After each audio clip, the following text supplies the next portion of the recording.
Bonjour, bonjour, bonjour. はい、こんにちは。よく聞こえます。私の声は聞こえますか？Bonjour, bonjour, bonjour. こんにち Oui, oui, は。ça va très bien. それでは2日目始めましょう。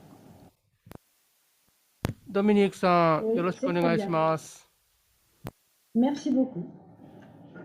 Alors tout d'abord, je voudrais vous présenter toutes nos excuses pour les changements qui ont eu lieu hier soir dans le programme.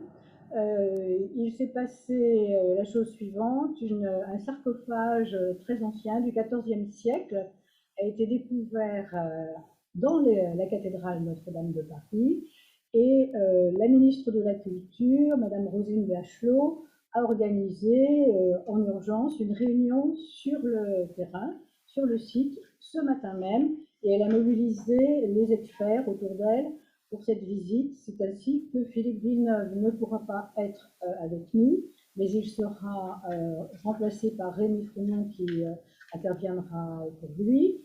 Et Dorothée Jaoui ne sera pas là également, mais elle sera, Gaspard Salaco présentera son travail. Donc, toutes nos excuses pour ce changement de dernière minute, cette découverte archéologique est d'importance apparemment, et donc nous a valu ce changement d'urgence. Le deuxième point que je voulais aborder, c'est de vous rappeler, je ne sais pas si je l'ai dit hier, je crois que non, et donc je le reprécise aujourd'hui, l'organisation de ces journées, qui sont le fruit d'un travail d'un an et demi, presque 2 ans franco-japonais, s'inscrivent dans le cadre de la célébration, la signature du 50e anniversaire de la signature de la Convention du patrimoine mondial. Rappelons-nous bien que les deux biens dont on parle hier et aujourd'hui, dont on a parlé hier et dont on parle aujourd'hui, sont des biens inscrits au patrimoine mondial. Le troisième point que je voulais aborder en introduction, c'est donc de vous rappeler qu'hier nous avons parlé de l'histoire de ces biens, des désastres qui étaient advenus, et qu'aujourd'hui nous allons être beaucoup plus positifs et nous tourner vers le présent et l'avenir et évoquer la question de la reconstruction de ces deux bâtiments qui va immanquablement nous amener à un débat sur la question de l'authenticité. Vous vous en doutez tous parfaitement bien. Voilà, je vous souhaite une bonne matinée de travail, bonne soirée pour nos amis japonais, et on peut ouvrir cette deuxième session qui va commencer par l'intervention de Gaspard Salaco. Merci beaucoup, Dominique. Et donc l'intervention de Gaspard Salato et de Dorothée Chaoui-Derieux, qui donc, comme tu disais, Dominique, a été retenue par l'actualité du chantier. Mais comme nous avions préparé une communication à deux voix, je prendrai la parole en son nom en indiquant le moment venu quand il faudra écouter Dorothée, dont je parlerai en moment. Alors, introduire une session consacrée à la reconstruction, à la notion d'authenticité, en partant de celle de débris, de vestiges et de reliques, très révélateur. Selon le dictionnaire Larousse, est entendu comme débris un reste, un morceau inutilisable, écroulé, mis en morceaux. Les débris n'auraient aucune utilité en soi, ils résulteraient d'un processus de destruction et en seraient l'étape ultime, après le débris, en quelque sorte, point de salut. Ainsi, le débris justifierait pleinement la nécessaire mise en œuvre d'une phase de reconstruction et non de restauration. Une seconde exception, dans ce même dictionnaire Larousse, précise toutefois que peut être aussi nommé débris ce qui reste après la destruction de quelque chose. Le témoin de cette destruction, mais toujours avec cette idée qu'on est arrivé au bout d'un processus. De son côté, le vestige, cette fois-ci, est défini comme une marque, une trace laissée par quelque chose qui a été détruit. Ici, il n'est pas question d'utilité. La définition insiste plutôt sur la notion d'héritage, de transmission. Le vestige témoigne de quelque chose. De là à penser qu'il pourrait être garant d'une certaine authenticité, il n'y a qu'un pas qu'il serait vite tentant de franchir. Doit-on sous-entendre que le vestige fait authenticité? Est-ce la matérialité du vestige qui lui confère cette qualité? Et en quoi les vestiges se distingueraient-ils des reliques? Toutes ces questions ne sont pas simples à démêler, comme l'illustre clairement le paradoxe du bateau de Thésée. Alors, pour mettre toutes ces questions en perspective, nous vous proposons, avec Dorothée, qui malheureusement n'est pas là ce matin, un dialogue à deux voix entre archéologie et anthropologie. Et il s'agira de nous intéresser à la fabrique des vestiges, à la fabrique des reliques, mais aussi à ce que ces notions signifient pour les acteurs, individuels ou collectifs, qui en font usage. Donc, je prendrai maintenant la parole au nom de Dorothée Chaoui-Derrieux pour une première partie intitulée Débris ou vestiges. Merci beaucoup. Dans le cadre du chantier de sécurisation de la cathédrale Notre-Dame de Paris, la distinction entre débris et vestiges n'est pas tout de suite allée de soi. Pour appréhender ces amas de matériaux effondrés au sol et sur les voûtes, pour s'en emparer, il a d'abord fallu les nommer.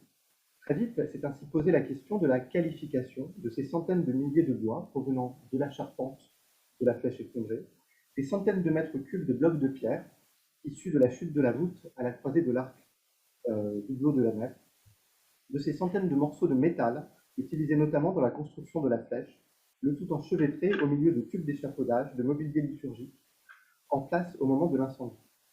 Sur le chantier, qui s'organisait tout juste, chacun a d'abord qualifié ses amas de matériaux selon sa propre culture professionnelle, les est appropriés selon son domaine de compétence, leur attribuant chacun au choix une valeur décritique ou bien une valeur patrimoniale, tout au moins scientifique. Les premiers documents produits sur le chantier, les comptes rendus de réunion, les rapports, évoquaient d'ailleurs principalement des décombres, des gravats, des gravois, parfois des débris et très rarement des vestiges, en insistant plutôt sur leur attribut. Ces matériaux effondrés prenaient de la place, il fallait donc les évacuer de toute urgence, il fallait déblayer, débarrasser la cathédrale. Par ailleurs, ces matériaux étaient plombés. Outre le port nécessaire d'équipements de protection individuelle pour les prélever, leur présence risquait d'amplifier la pollution du chantier et du site, et il convenait donc de les éloigner au plus vite de la cathédrale. Et pourtant, insensiblement, au fil du chantier de sécurisation, la notion de débris a laissé place à celle de vestige parmi l'ensemble des interlocuteurs. Comment est-on passé d'une qualification à l'autre, de celle de débris à celle de vestige? Doit-on, peut-on y voir une évolution dans l'appropriation des matériaux prélevés par les scientifiques, ce qui laisserait sous-entendre que finalement tout n'était que vestige dès le début? Ou bien les deux termes relèvent-ils de deux catégories différentes du thème?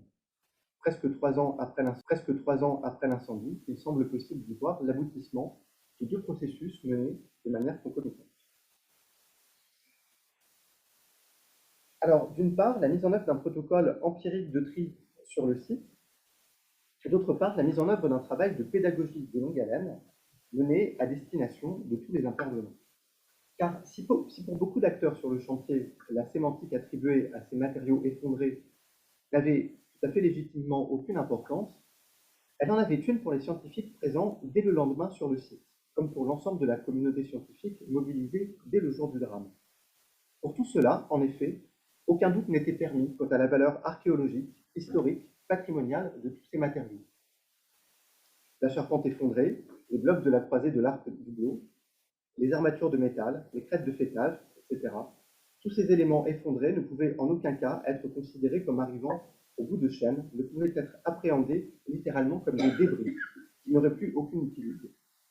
Bien au contraire, leur prélèvement, selon un protocole précis, rédigé en amont, détaillant la méthodologie à mettre en œuvre et les objectifs visés, notamment une aide à la restauration, la recherche sur le moyen et sur le long terme, tout cela constituait le point de départ d'une chaîne opératoire qui allait pouvoir mener à leur étude et à terme à une meilleure connaissance de la cathédrale, de l'histoire de sa construction et de ses restaurations. Toute la chaîne opératoire de la démarche archéologique a ainsi été appliquée, depuis la définition en amont d'objectifs scientifiques et d'une méthodologie, en passant par la phase d'acquisition des données, la documentation sur le contexte d'origine, l'enregistrement des données, l'observation, le classement de l'information et le traitement. C'est ainsi que les équipes du ministère de la Culture, du laboratoire de recherche des monuments historiques, du service national de l'archéologie, régional de l'archéologie, du centre de recherche et de restauration des musées de France, aidés ponctuellement par des collègues de l'Institut national de recherche archéologique préventive et du CNRS, des compagnons tailleurs de pierre sur le chantier et du laboratoire central de la préfecture de police, se sont relayés quotidiennement pour opérer au prélèvement et au tri de ces matériaux. Tous ont ainsi mis en commun leur expertise, qui en tant que spécialiste de la pierre et du métal, qui en tant qu'archéologue, pour finalement définir et pour identifier ce qui fait vestige. Différentes catégories ont ainsi été élaborées pour arriver à distinguer dans les décombres ce qui devait être conservé, les vestiges, et ce qui devait être mis au rebut, donc les débris.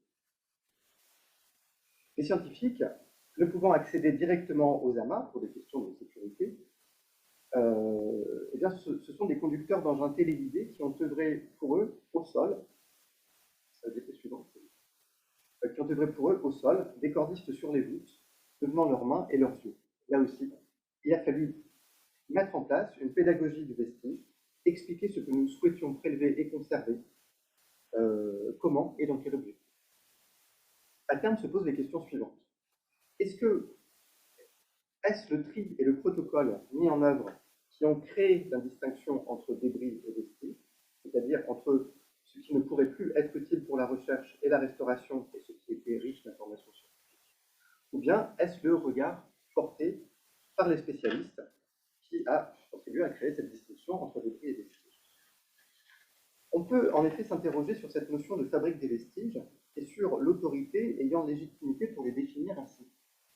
Est-ce l'édifice lui-même, partant du principe que tout élément issu de la cathédrale a une valeur patrimoniale, au moins juridique, du fait de leur classement au titre de monument historique, ou bien les spécialistes, ceux qui s'en sont emparés comme objet d'étude? Est-ce parce qu'il y a eu mise en œuvre d'un protocole de prélèvement selon une méthodologie archéologique que les matériaux prélevés, qui étaient jusque-là classés monuments historiques, ces débris, sont devenus vestiges et se sont vus pour certains qualifiés de biens archéologiques mobiliers conformément au code du patrimoine?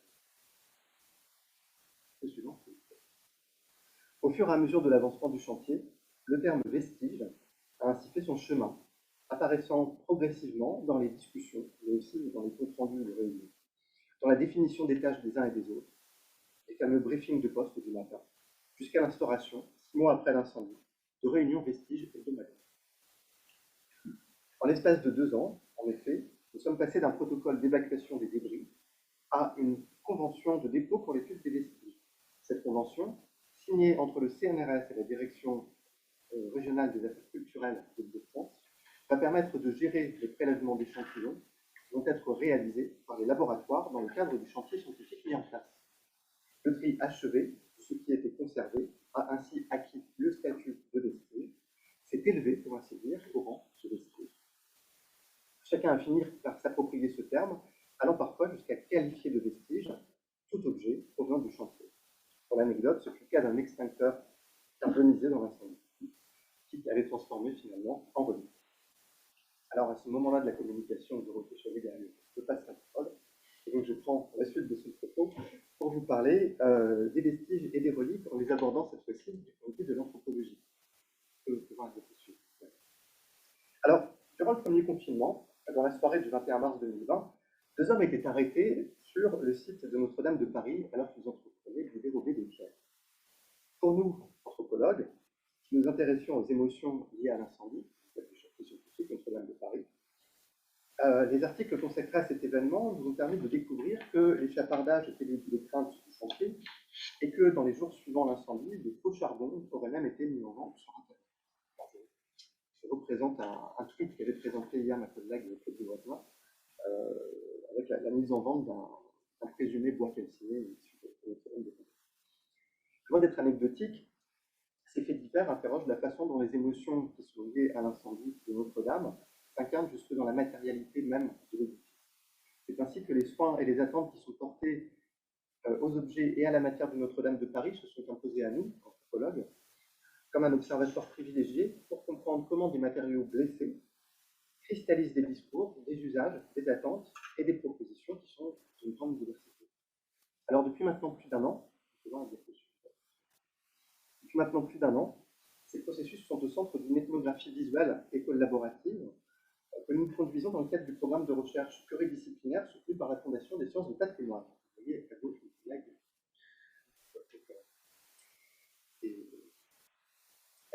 Ce programme a été amorcé en octobre 2021. Il porte sur les statuts et sur les traitements qui sont accordés aux vestiges de la charpente, de la flèche et des voûtes effondrées, en les comparant à la trajectoire d'autres éléments dont le sens a été modifié par la catastrophe. Alors, sur l'image suivante, on voit certains de ces objets, d'époque reliquaire, porteurs des traces de sa chute, que les voisins évoquaient hier déjà, mais aussi des objets parfois présentés comme miraculés, comme la Vierge du Pilier, ou encore les reliques historiques de la cathédrale, comme la couronne d'épée, bas à droite, et qui, comme vous le savez, a pu être évacuée l'année du drame.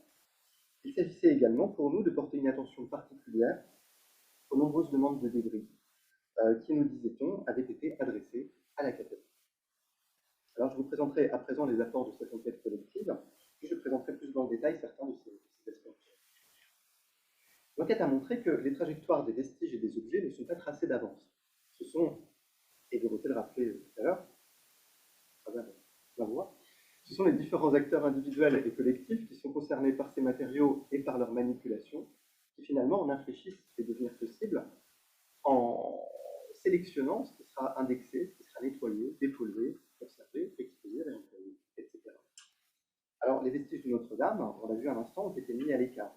Intouchables, car contaminés au plomb, ils ont été soustraits aux nombreuses demandes du grand public, désireux pour certains de posséder comme une relique de ce monument, tandis que de leur côté, les représentants de l'Église semblaient prendre leur distance vis-à-vis de la gestion matérielle d'une cathédrale blessée, tournant leur attention vers les chrétiens afin de faire perdurer précisément la vie liturgique de la cathédrale hors les murs.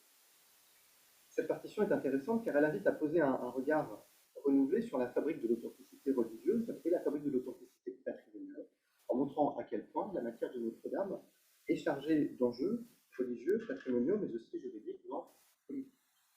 Alors voyons maintenant quel type de discours, quel type de demandes et de propositions ont été exprimées autour des matérialités blessées de Notre-Dame de Paris.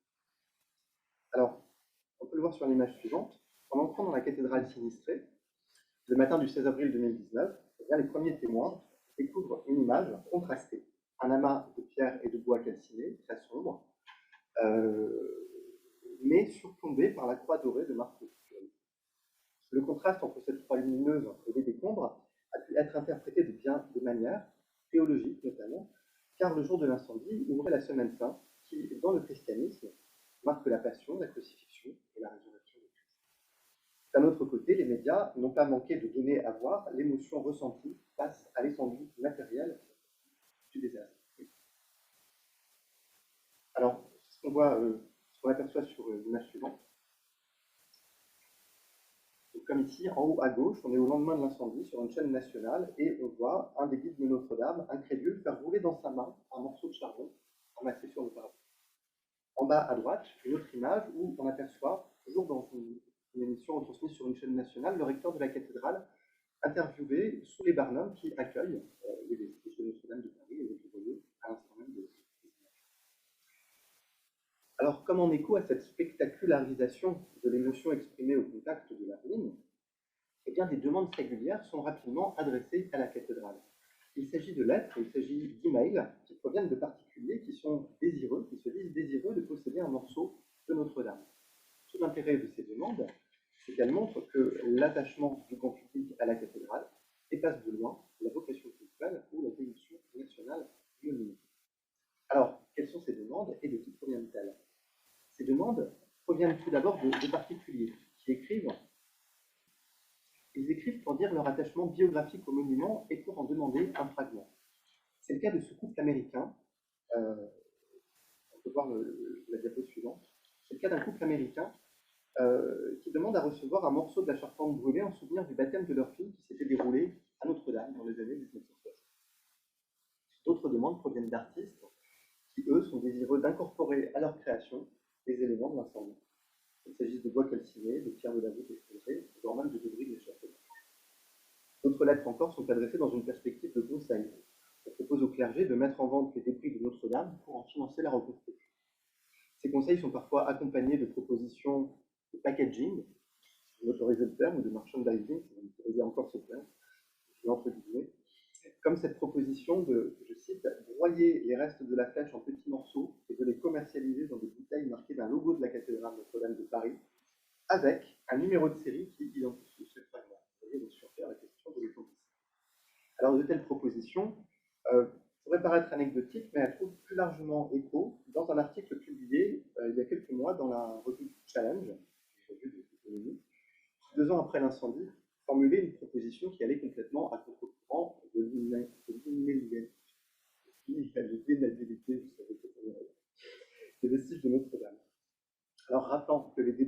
cathédrale ne peuvent juridiquement être commercialisées, eh bien, les auteurs de cet article y voyaient néanmoins, je cite, un gâchis immense, quand on imagine à quel point nombre de passionnés et d'amoureux de Notre-Dame seraient partants pour s'offrir un petit morceau de ces reliques, à l'instar du mur de Berlin, dont les vestiges s'arrachent à pied.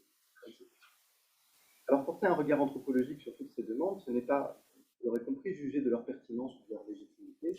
Il s'agit plutôt de les observer dans toute leur diversité et de constater comment elles donnent lieu à des refus qui sont justifiés par l'inaliénabilité des éléments issus de la cathédrale qui, au plan juridique, ont le statut de mobilier, classé au titre des monuments historiques. Car, comme expliqué Dorothée dans le premier temps de cette communication, pour l'administration publique responsable de la cathédrale, les décombres de l'incendie ne sont pas des débris ordinaires, mais des vestiges. Et ces vestiges sont la propriété de l'État qui en garantit la conservation.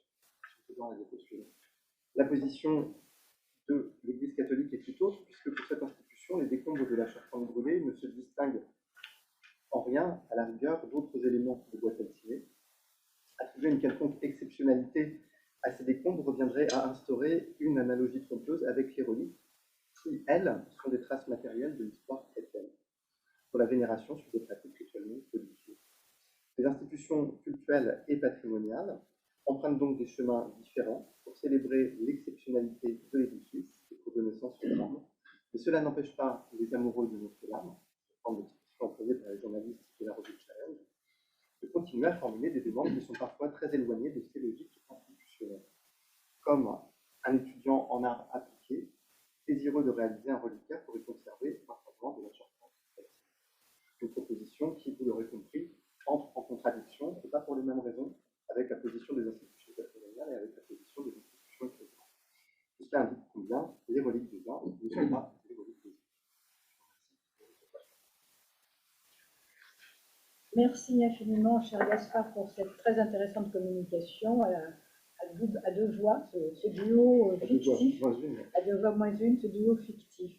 Merci beaucoup. Je m'adresse un petit instant aux personnes qui se sont connectées, aux participants à ce colloque, pour leur rappeler que, comme hier, ils ont un bouton où ils peuvent déposer des questions et que nous débattrons à la fin de cette session autour de toutes les questions qui auront été posées. Surtout, n'hésitez pas à vous exprimer.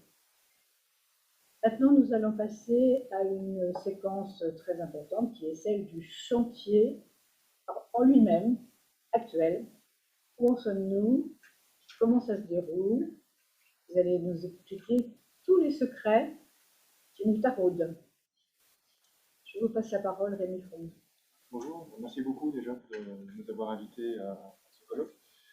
À nouveau, je voudrais excuser Philippe Villeneuve, effectivement, qui aurait dû prendre la parole maintenant, qui a été retenu à la cathédrale pour une visite ministérielle. Effectivement, vous nous avez demandé de parler du chantier. On va surtout développer la notion, parce qu'actuellement, le chantier, on est entre phase de sécurisation et phase de reconstruction.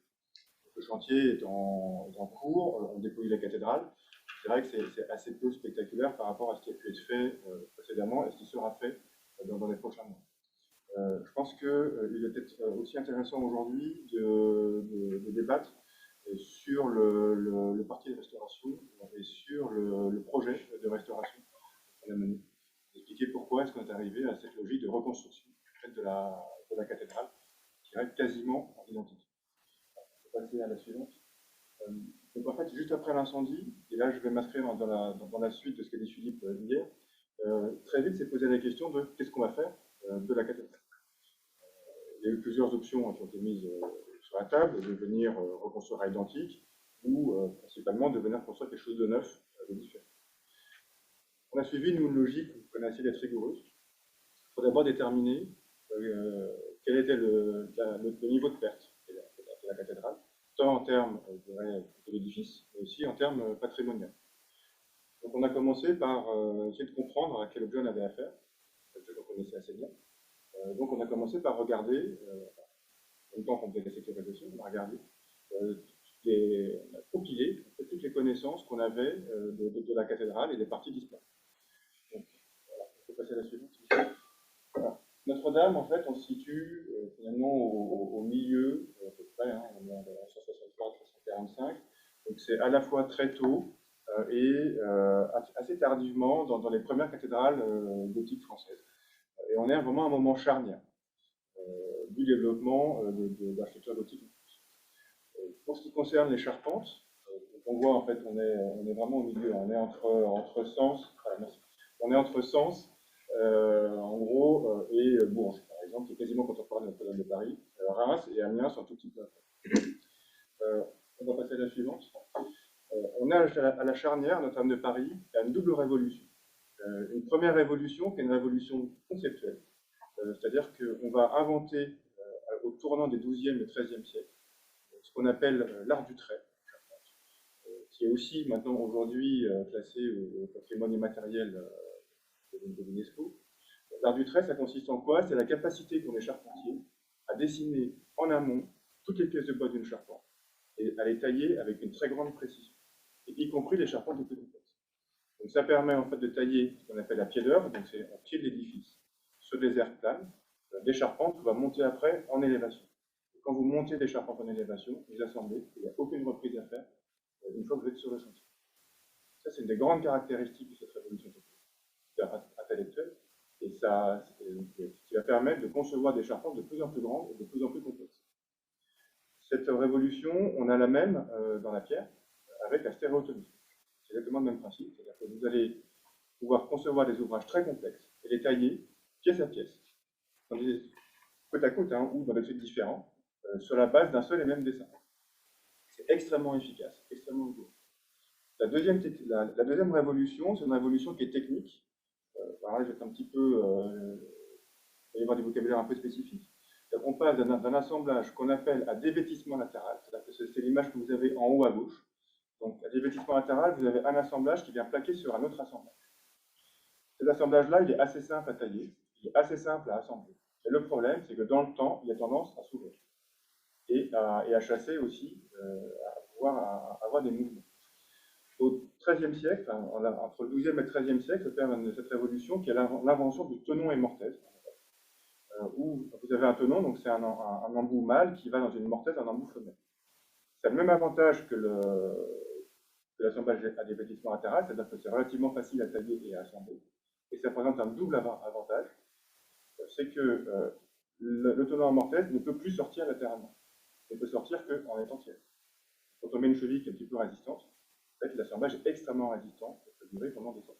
Cet assemblage-là, aujourd'hui, est toujours utilisé en charpente en Europe, là où l'assemblage à dévêtissement latéral a été progressivement abandonné en fait, au cours des temps. Si vous rappelez l'image précédente, à Sens, on a des assemblages à dévêtissement latéral, à Notre-Dame, et après Notre-Dame, on a que des assemblages à tenon. Donc, les grandes charpentes du XIIIe siècle n'ont pu exister que grâce à cette double révolution. Notre-Dame était vraiment l'un des premiers grands exemples, en tout cas l'un des exemples les mieux conservés avant incendie, de cette révolution technique. Avant incendie, on avait trois grands ensembles dans les charpentes de la cathédrale. Donc, vous avez à gauche les charpentes de la nef, qui étaient les plus anciennes, vers 1215. À droite, les charpentes du chœur, un tout petit peu plus récentes, construites vers 1225.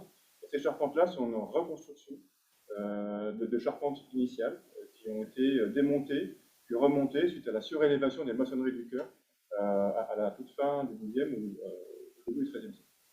Et enfin, au milieu, un très grand ensemble qui est l'ensemble reconstruit par Viollet-le-Duc de la Flèche et des bras du transept aux environs de 1860.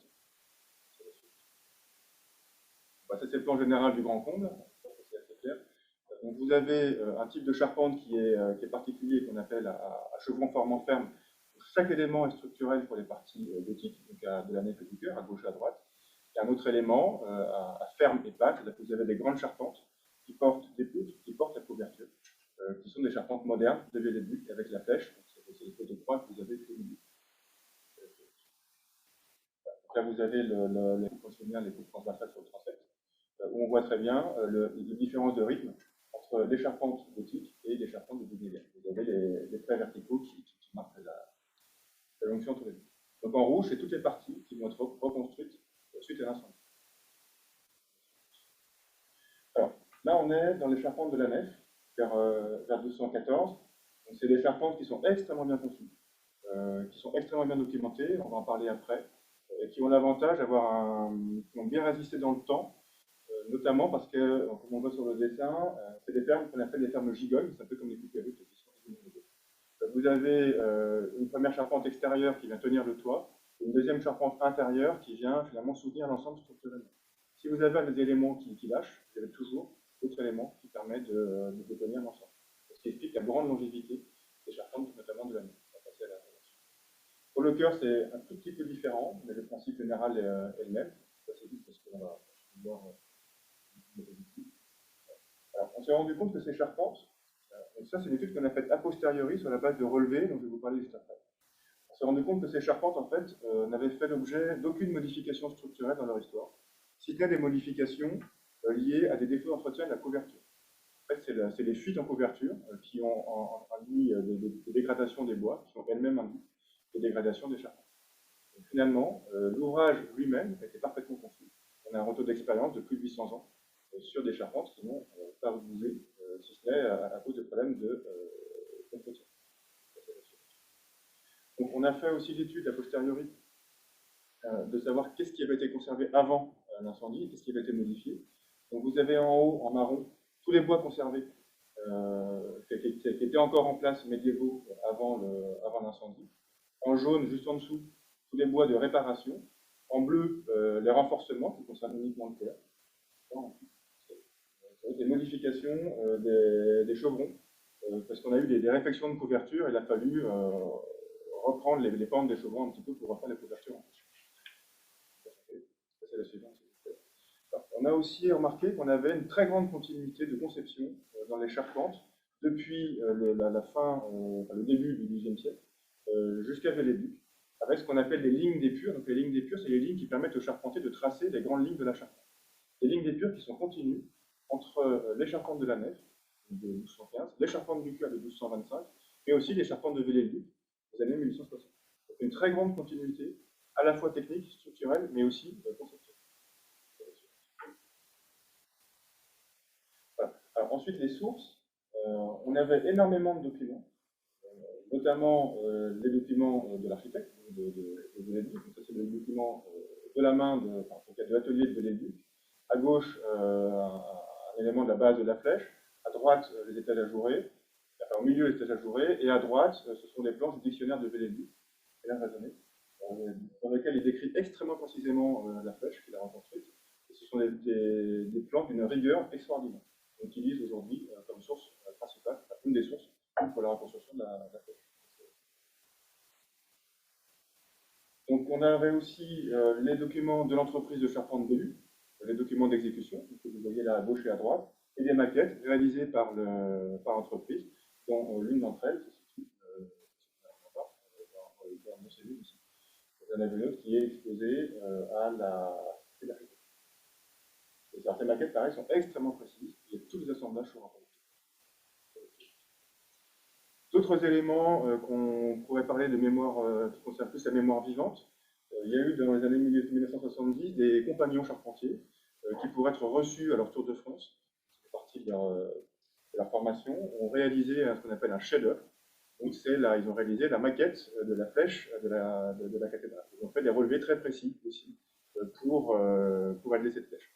Donc on a pu interroger ces charpentiers et on a eu accès aussi à leur maquette qui se situe dans la maison des charpentiers, des compagnons, qui est à 200 mètres de la cathédrale.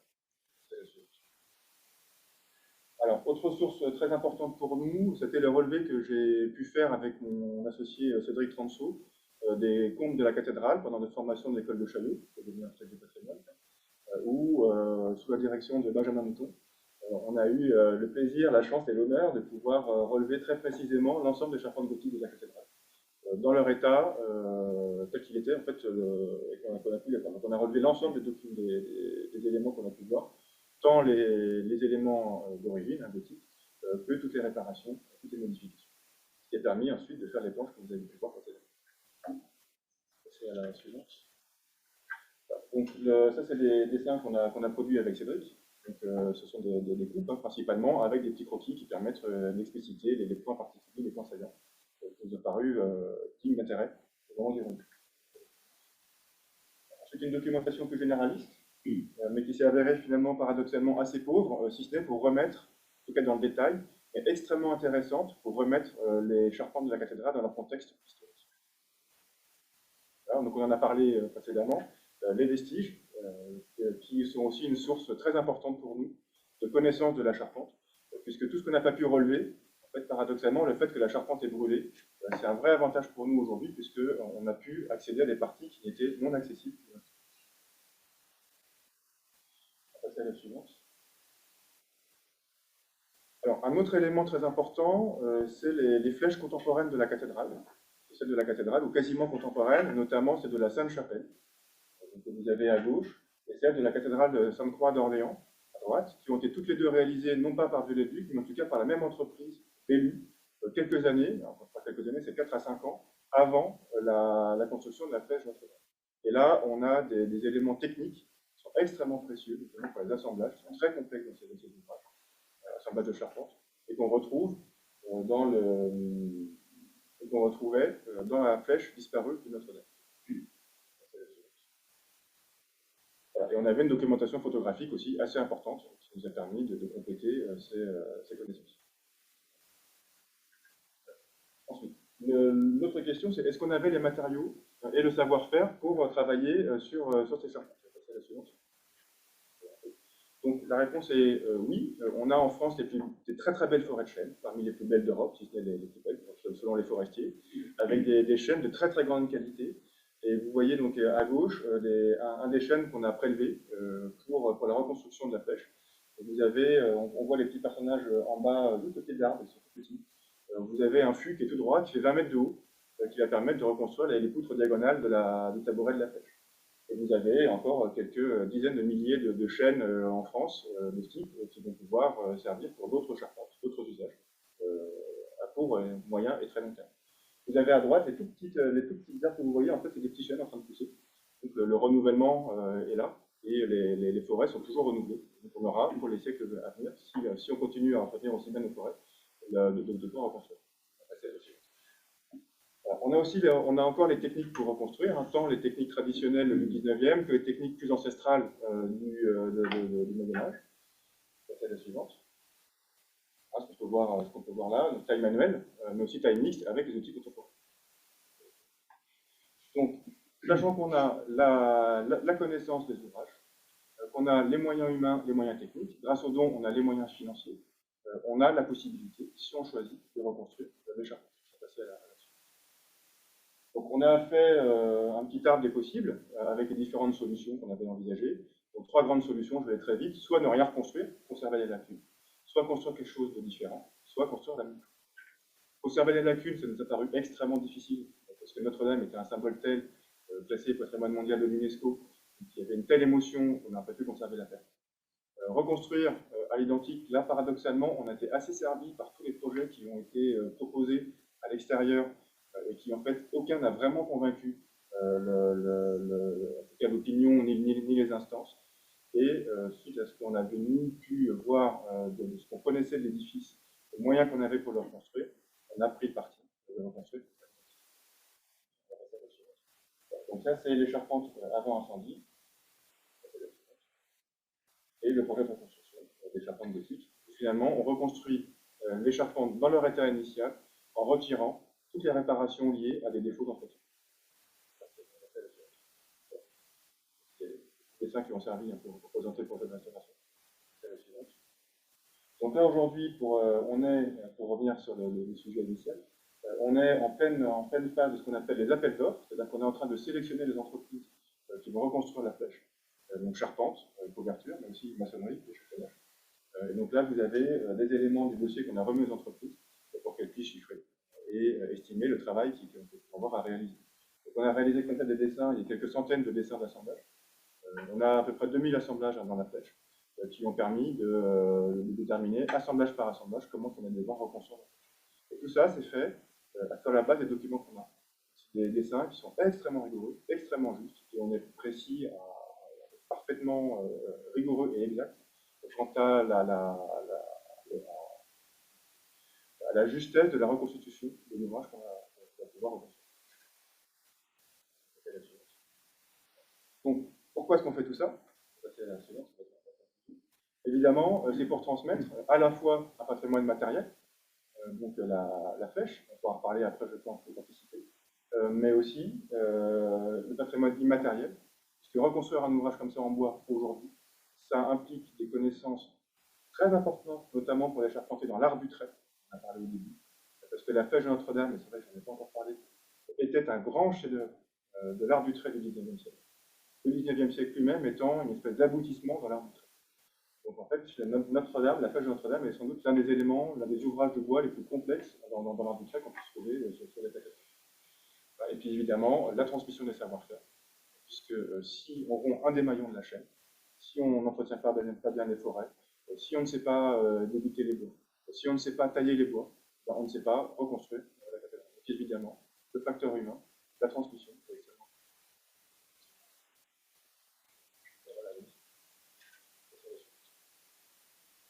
Alors maintenant, on va aborder le sujet de reconstruction des voûtes. Le sujet sera en deux parties. Une première partie consacrée au lendemain de l'incendie et à la phase de sécurisation, ce qui permettra de comprendre la genèse et le projet de reconstruction. On abordera dans une seconde partie. Donc, au lendemain de l'incendie, les charpentes en feu se sont effondrées sur les voûtes et ont engendré leur effondrement. C'est le cas notamment de la voûte de la croisée qui a disparu totalement et de deux voûtins dans la nef et d'un arc de bio. On a également aussi un effondrement localisé sur un voûtin du bras nord du transept et quelques lacunes au niveau du rond-point causées par la chute de la croupe de la toiture. Évidemment, les pierres sont fortement endommagées puisque malgré la chape de protection en plâtre, on a des délaminations et des déplaquages sur 2 à 3 cm sur l'épaisseur des pierres. Ici, vous avez un relevé topographique qui est en fait une cartographie de synthèse qui montre l'état avant et après incendie et qui met en évidence donc le choc des effondrements, notamment les rétractations et les soulèvements des maçonneries liés à ces chocs. Vous avez donc en rouge les zones d'affaissement qui sont principalement localisées au niveau des lignes de clé et les zones de soulèvement qui, elles, sont plutôt localisées au niveau des arbres. Donc, à la suite de ce constat, on a étayé l'intérieur de la cathédrale pour mettre en sécurité les voûtes. Et pour pouvoir disposer donc ces cintres, il a fallu au préalable consolider les franges effondrées. C'est ce que vous avez sur l'image en haut à gauche, où vous pouvez voir que l'on a encapsulé avec un cataplasme de plâtre et de filasse les rives qui menaçaient de chuter pour neutraliser ces risques. Ici, c'est le diagnostic qui fut établi par la maîtrise d'œuvre, les architectes, qui permet de mettre en évidence donc, les différentes pathologies constatées sur les voûtes, les délaminations qui sont en fait donc, qui sont dues au cisaillement à l'interface entre la pierre chaude et la pierre froide, mais également aussi des zones d'affaissement, comme je le disais tout à l'heure, et puis de nombreuses fissures. Le même constat en intrado, où là, on a d'autres pathologies, et notamment une forte humidité qui est due à l'eau d'extinction de l'incendie, couplée aux intempéries, puisque pendant très longtemps, on a eu des difficultés pour mettre la cathédrale hors d'eau, et ce qui donne donc l'apparition de sel qui cristallise avec le séchage des voûtes, et qui donc dégrade l'épiderme des maçonneries. En réponse à ça, actuellement, on est en train de dessaler les voûtes. Donc pour les dessaler, en fait, c'est une opération qui consiste à appliquer une compresse à base de kaolin et de sable. C'est une compresse totalement minérale. Et l'idée étant de venir brosser toutes les aspérités des voûtes en intrado, pour ensuite purger les joints de finition uniquement, pour ensuite projeter cette compresse qui en fait fonctionne fonctionne par advection, c'est-à-dire que l'eau contenue dans la compresse migre dans la pierre, dissout les sels solubles, et puis ensuite, par capillarité, retourne dans la compresse, qui elle ensuite se désagrège. L'opération de dessalement est en cours et elle s'achève d'ici un mois. Ce qui nous permet en fait d'aborder ensuite le parti de restauration. Et donc les importantes ressources documentaires dont on dispose, notamment les attachements de Viollet-le-Duc, qui constituent l'une des bases pour le projet de reconstruction des voûtes, bien que les attachements ne soient pas forcément fidèles avec la réalité, certainement dû à des arrangements lors de l'exécution sur le chantier. Néanmoins, l'utilisation de ces sources nous permet une recherche d'authenticité qui soit respectueuse de la conception et de la forme, mais aussi du choix et de la tradition du matériau, à savoir la pierre, et également concernant la technique pour la reconstruction des voûtes.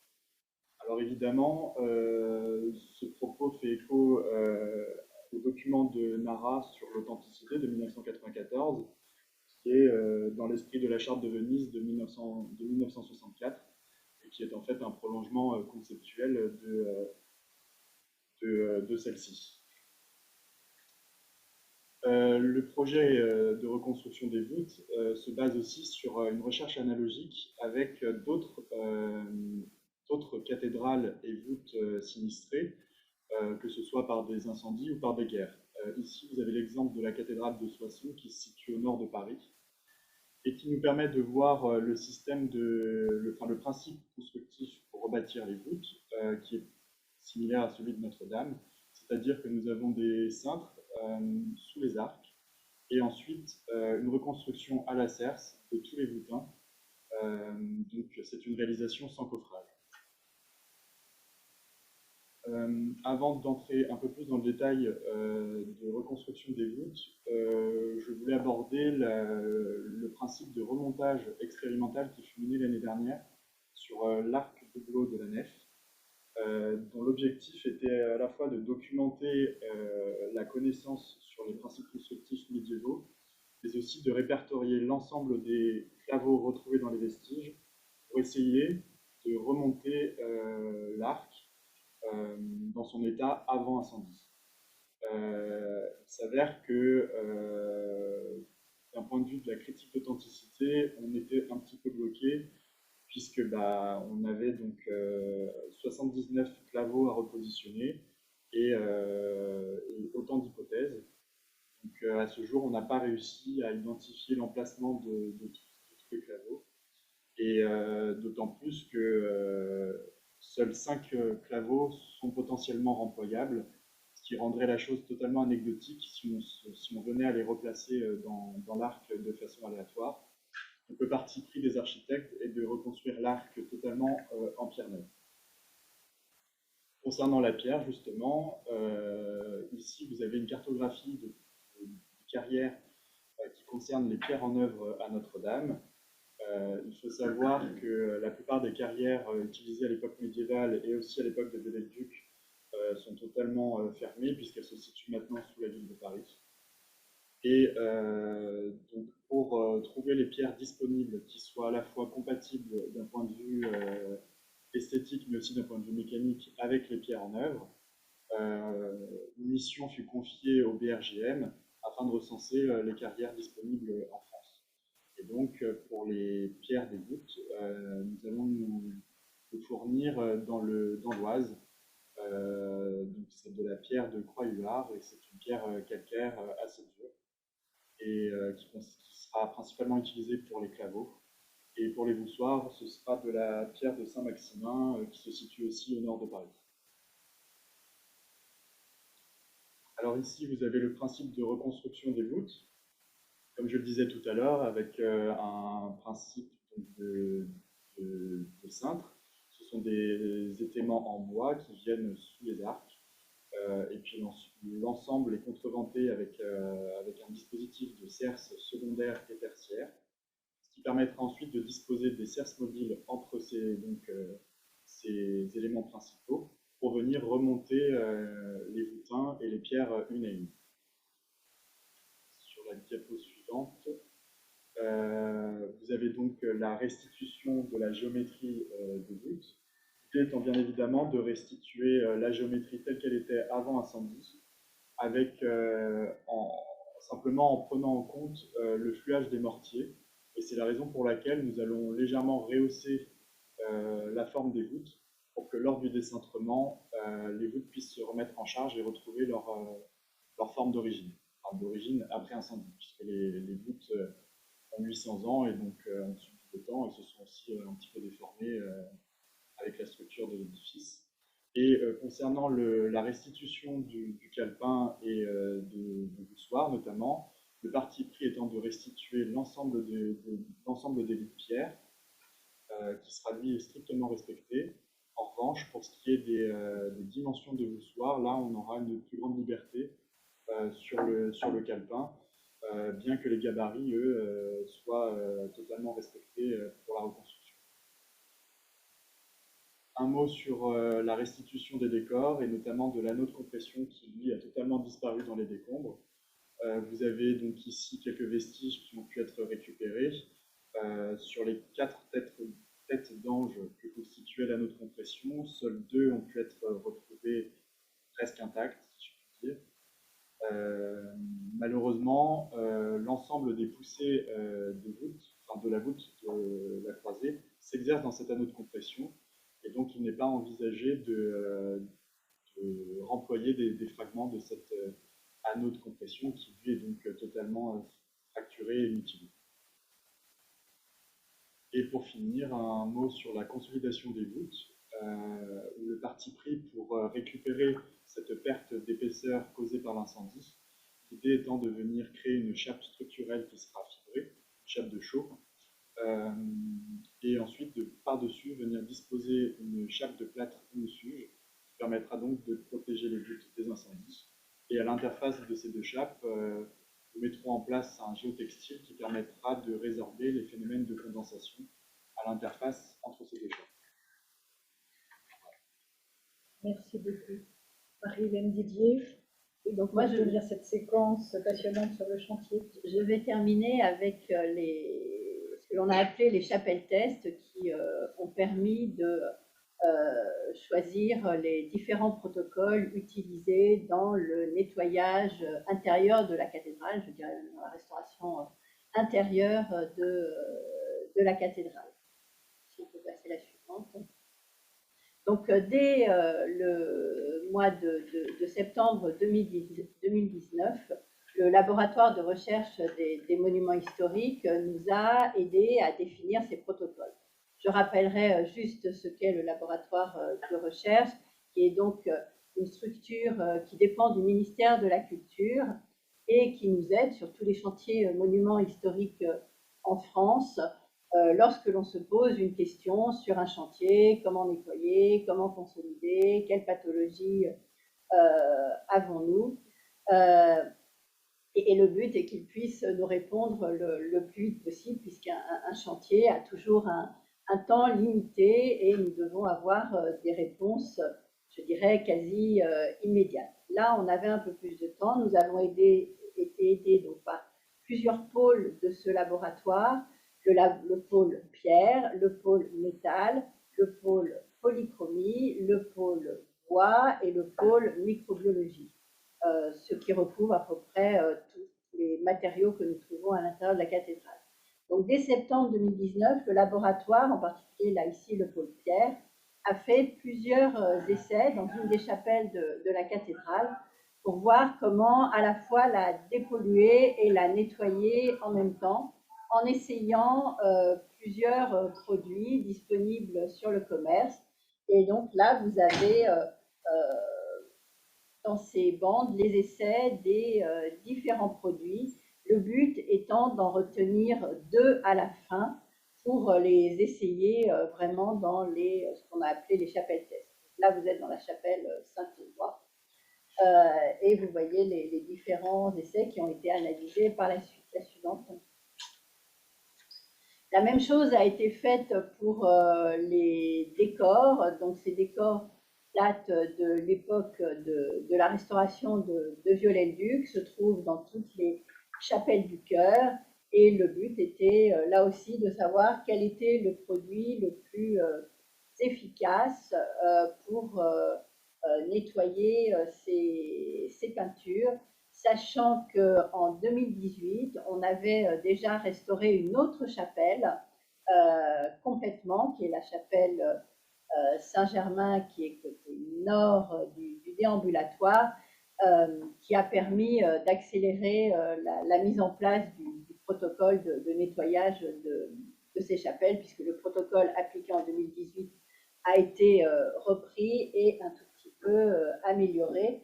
Et ce que l'on s'aperçoit, c'est que les chapelles, en fin de compte, étaient, on le savait, hein, étaient très crasseuses, même avant l'incendie. Hein. Ce n'est pas l'incendie qui les a noircies, c'est la crasse du temps.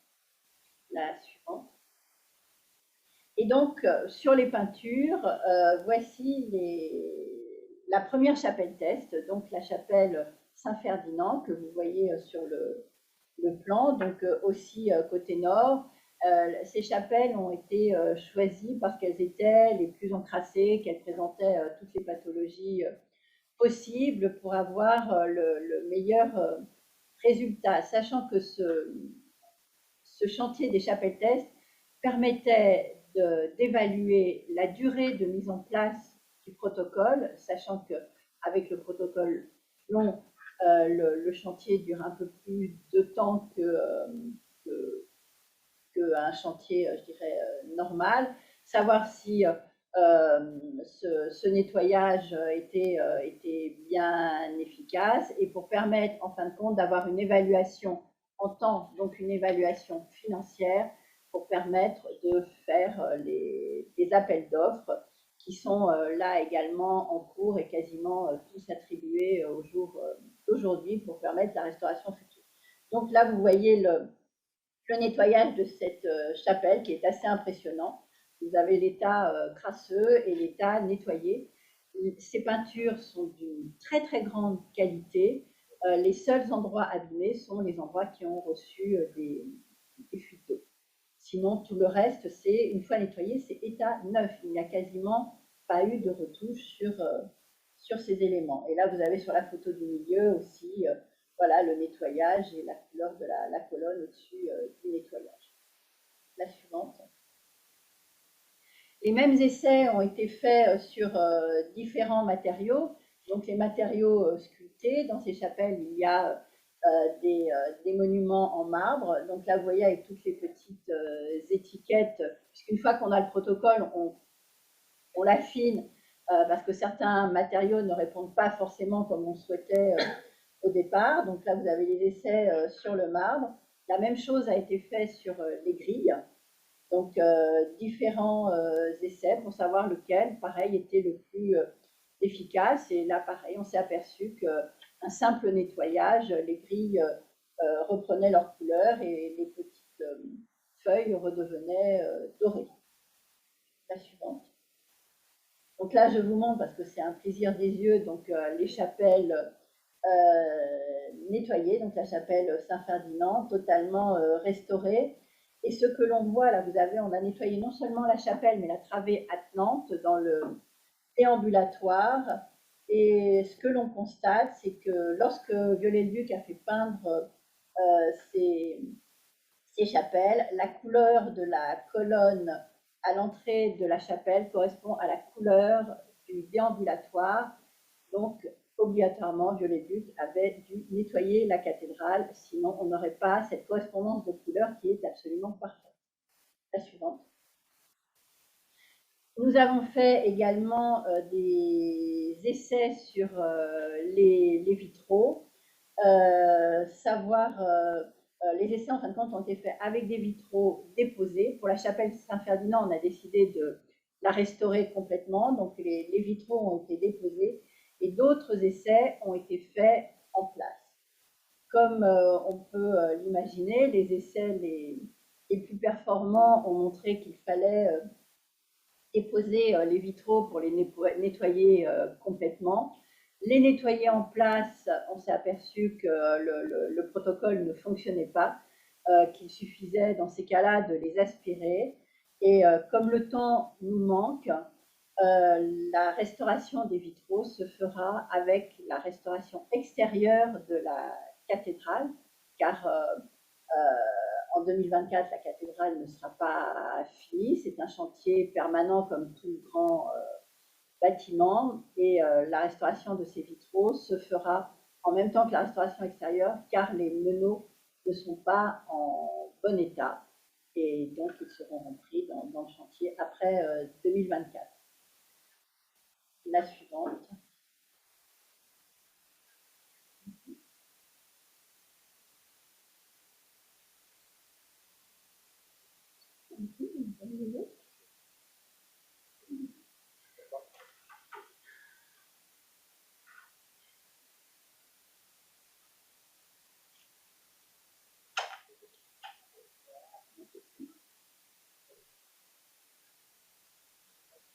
On est au bout. Donc, dans la chapelle et dans la cathédrale, il y a eu deux chapelles nettoyées. Il n'y a pas eu que les chapelles peintes. Il y a eu une autre chapelle qui est la chapelle Notre-Dame de la Guadeloupe, qui est dans le bas-côté nord de la nef, uniquement en pierre,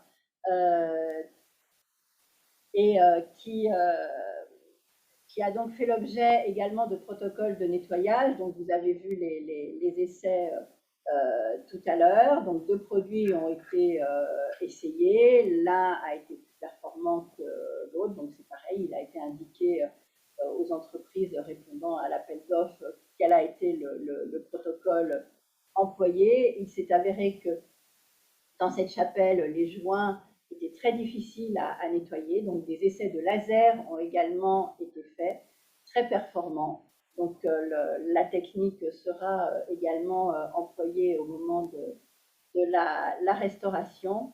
Et pour terminer, je parlerai de la restauration extérieure. Nous avons également fait des essais sur la chapelle Saint-Ferdinand, sachant très bien qu'il ne serait pas mis en œuvre dans le chantier actuel, pour permettre là aussi d'approfondir les investigations pour le chantier qui aura lieu après 2024 et apporter des études complémentaires pour la rédaction du projet final.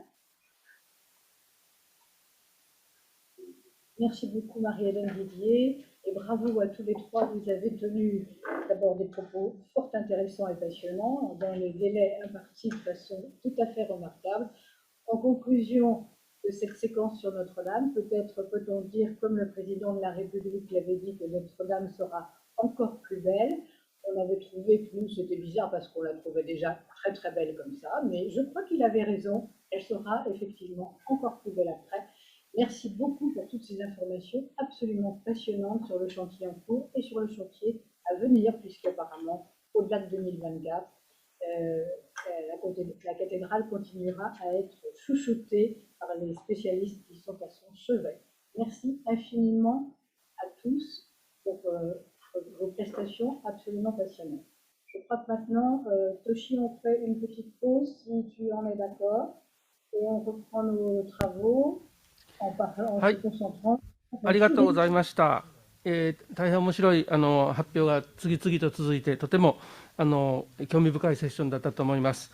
ちょうど時間ですので、これから10分休憩をとって、第2部のプレゼンテーションに移りたいと思います。それでは10分後にまたお戻りください。